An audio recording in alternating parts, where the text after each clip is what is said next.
Саламатсыздарбы, урматтуу Борбордук телеканалынын көрүүчүлөрү. Буга чейин мурдагы депутаттар Оразайым Нарматова, Өмүрбек Бакиров, Фархат Исмаилов, Фархатбек Алимжановдор мандатынан ажыратылган болчу. Андан кийин оппозициялык Бүтүн Кыргызстан фракциясынын лидери Адахан Мадумаров УКМКнын тергөө абагында жатат.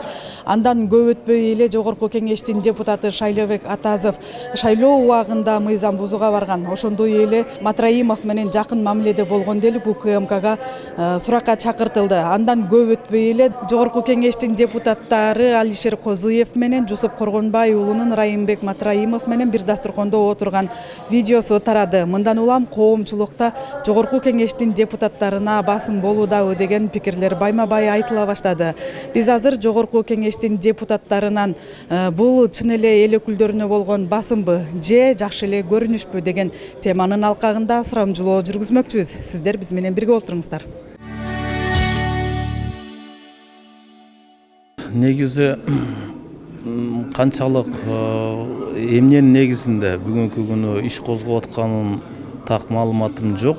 Буну сөзсүз түрдө укук коргоо органдары өздөрү чечет.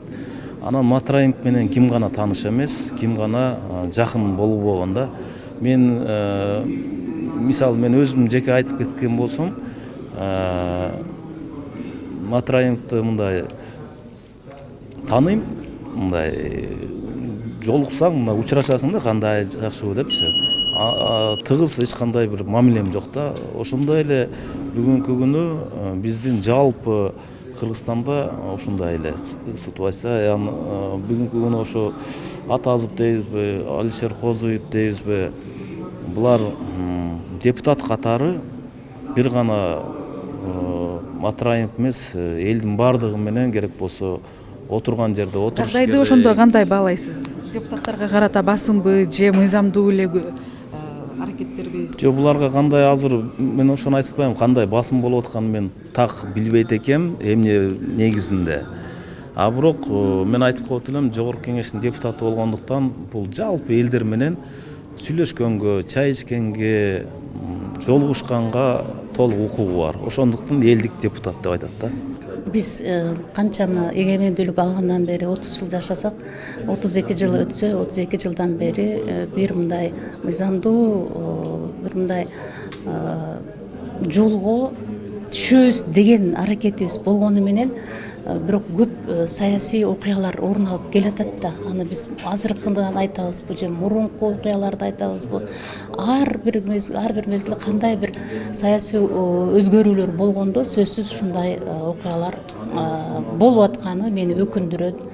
Эми чындыгында мыйзамга туура келбеген жумуштарды кылган болсо, мисалы үстөмдүк кылып жанагы кыянаттык менен пайдаланган иштери далилденсе, анда мыйзам алдында жооп бериш керек. Жалпысынан бул жагдайларды кандай баалап атасыз? Үстөмдүк көрсөтүүбү же мыйзамдуу эле жолбу? Эми күрөш болуп атпайбы? Бардык жакта мына ачык күрөш болуп атат. Коррупция боюнча дагы ачык күрөш болуп атат. Жана ошондой эле кылмыштуу дүйнө боюнча дагы ачык күрөш болуп атат. Бардык жагынан. Эгерде аны мен бир нерсе айта албайм да, бул басым болду же кандай. Сотторго эгер териштирүү болсо, ошолордун баасынан кийин гана анан айтсак болот да. Мен эми кандай десем, мен бул канча жылдан бери иштеп, мына ошо 32 жылдан бери ушул өлкөдө жашап, иштеп, ишкерлик да кылдым, башка мамлекеттик ишканада да иштедим.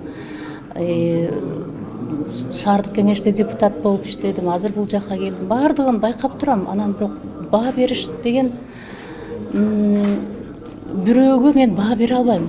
Бирөө мындай кылды, тигиндей кылды. Мен ага бирөөгө баа бергенге мындай акым да жок да.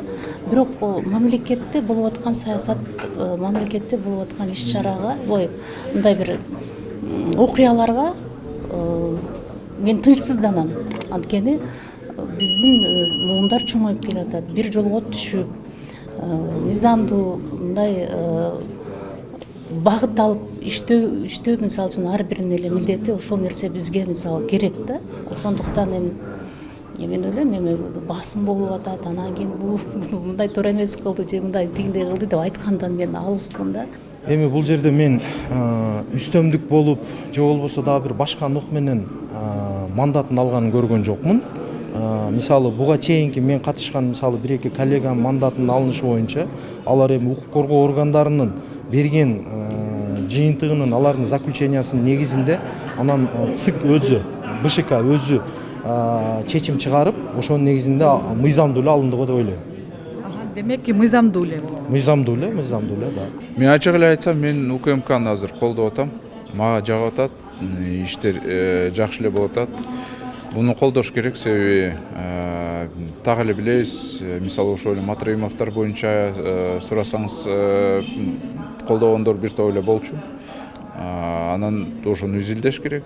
Ошо УКМКны мен колдойм. Эми үстөмдүк деп мен айткандан алысмын. Анан бул аткаруу бийлик ошол укук коргоо органдары кандай иш чара жүргүзүп атса, мен алардын иш аракеттерине баа бергенден алысмын. Себебинде ар бир иш аракеттин артында өзүнүн маңызы болот. Ар бир иш аракетке келечекте сөзсүз түрдө калыспы, калыс эмеспи, ал жооп бере турган күндөр болот да, кезек келет дегендей. Ошол себептен азыр алардын кадамдарына, иш аракеттерине баа бергенде мен алысмын да. Анткени ар бир кылып аткан кадамдар үчүн бир гана бул мыйзам алкагында эмес, жараткан астында жооп бере турган күн келет. Ошон үчүн мен ойлойм, азыр биздин укук коргоо органдары жөн эле ошепке кетпестер. Анан үстөмдүк деген билбейм мен, биз экинчи бутак болобуз бийликтин, анан бизге үстөмдүк ким болот? Эгерде ушундай эле кадамдар улана бере турган болсо, жогорку кеңеште депутаттар өз оюн ачык айтуудан да кайбыгып калбайбы?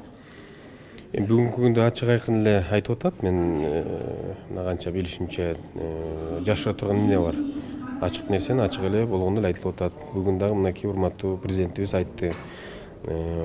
Ошол аткаруу бийлик менен жана элдин ортосунда көпүрө бул эл өкүлдөрү ачык айкын айтып атышат, сындап атышат деп мынакей өзү деле айтып атпайбы? Анан биякта мен билбейм, эми кандай көз карашта. Депутаттарга карата үстөмдүк басым болгон жок. Басым болгондо мага деле болмок.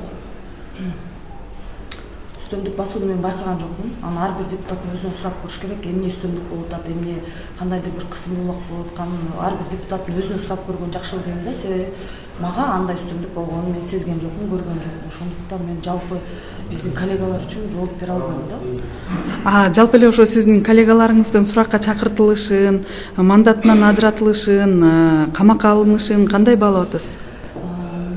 Мага жогоруда биздин эки депутатыбыздын мандаты алынды. Фархат Исмаилов менен Фархат Алимжановдун абдан өкүнүчтүү, зээнибиз кейиди абдан.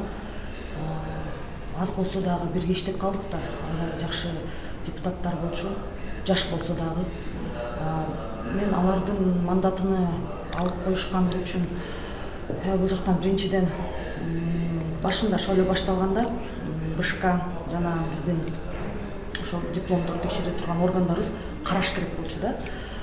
1,5 жыл өткөндөн кийин анан диплому жаман экен, диплому жакшы экен деп айткан туура эмес деп ойлойм. Буну БШК башында биз арызыбызды каттап аткан кезде ошондо булар деген тактап чыгыш керек болчу деп ойлойм. Бул жерде эки депутаттын күнөөсү жок. Күнөөнүн баары ошол БШКда жана ошол дипломдорду текшерген биздеги органдарда болуп атат. Алар убагында өздөрүнүн жумушту так аткарбаганын себебинен бизде бул жакта депутаттар запкы жеп калышты да.